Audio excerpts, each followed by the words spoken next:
It's a beautiful day in the city, so we're having a little photo walk today.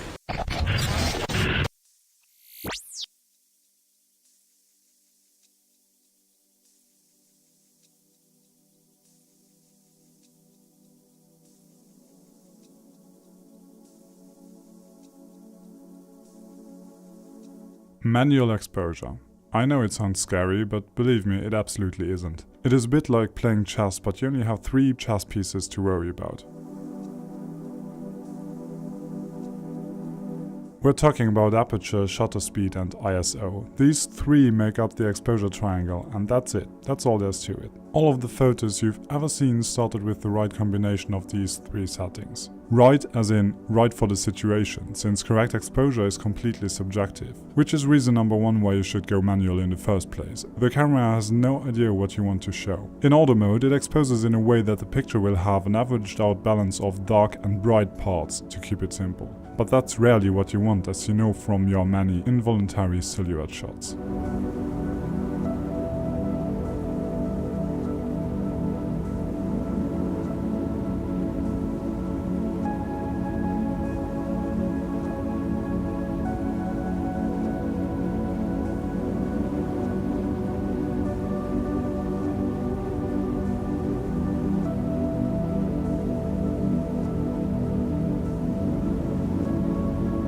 So, what are these 3 settings? First of all of these 3 change the exposure.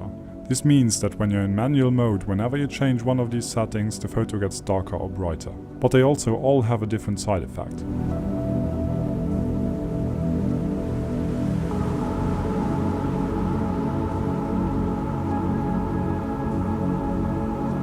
The aperture, or f-stop, tells us how much light the lens lets in. A ring of blades inside the lens forms a hole that we change the size of by changing the aperture. The bigger this hole, the more light it lets in. The side effect of the aperture is that it also changes the depth of field, meaning that more or fewer parts of the picture will be sharp. When you focus on something while your camera is set to a wide aperture, meaning the aperture number is very small, you get very shallow depth of field, so that everything in front or behind of the subject will be blurry. By the way, these blurry bits are what photographers call bokeh, which depending on the lens can be creamy and smooth or jittery and nervous. The more you close down the aperture, meaning you use a higher number f-stop, more of the picture will be in focus. Simultaneously, the picture gets darker, so that you would need to compensate for that with one of the other 2 settings. Some lenses have very wide apertures, that's what we call fast lenses.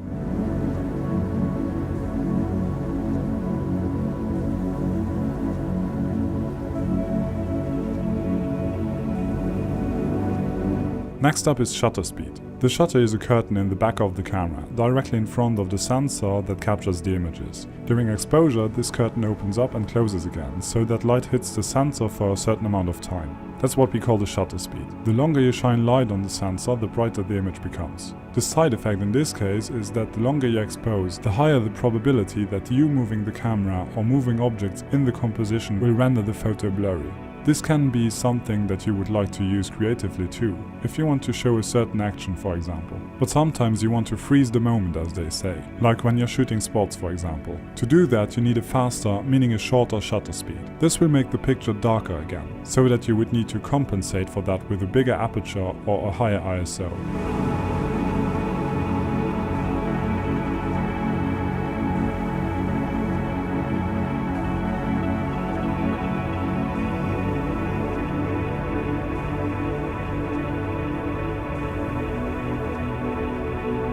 Which leads us to the 3rd setting. ISO is the sensitivity of the sensor itself. A higher ISO number designates a higher sensitivity, meaning it reacts faster to light, making the image brighter. The lower the number, the darker the photo. The side effect of this is that with increased sensitivity, image quality goes down. By reacting to less light, the sensor also reacts to stuff it shouldn't. So, the higher the ISO number, the more noise is introduced to the photo. More professional cameras usually perform better with higher ISOs than entry-level gear. What you should remember here is that you should keep it as low as possible but as high as needed. We usually only use higher ISO when it gets too dark, so that we can't go any further with the other 2 settings.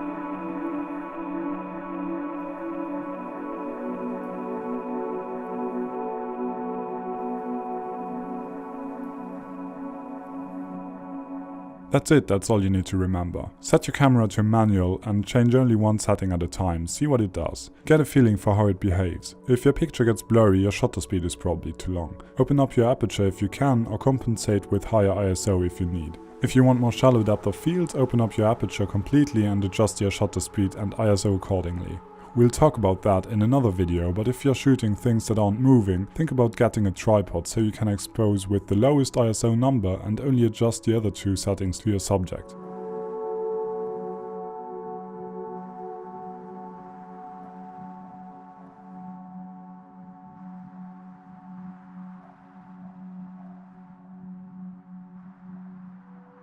If you think this all went too fast, let me know in the comments and I'll post more in-depth videos to all of the three settings individually. I've included a link to a short recap of all of this on my website down in the description.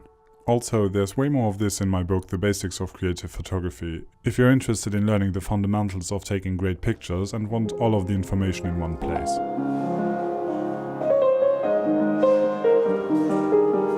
If you liked this video and would like to learn more about the basics of photography, please subscribe. See you in the next one. Bye!